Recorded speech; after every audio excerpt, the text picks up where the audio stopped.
Kunad Pharmaceuticals presents Consult.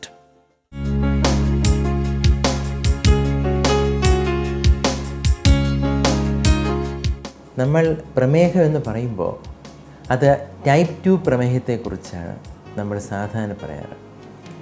സമൂഹത്തിൽ ഏറ്റവും കൂടുതൽ കാണുന്ന പ്രമേഹമാണ് ടൈപ്പ് 2 ഡയബറ്റിസ്. ടൈപ്പ് 2 ഡയബറ്റിസ് എന്തുകൊണ്ടാണ് വരുന്നത്?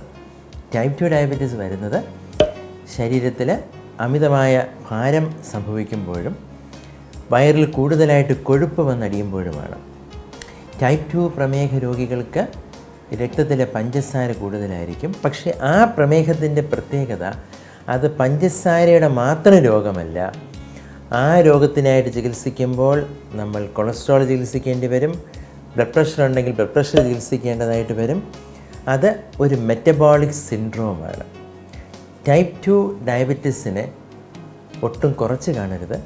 കാരണം അത് ഗുരുതര സ്വഭാവമുള്ള ഒരു നിശബ്ദ കൊലയാളിയാണ്.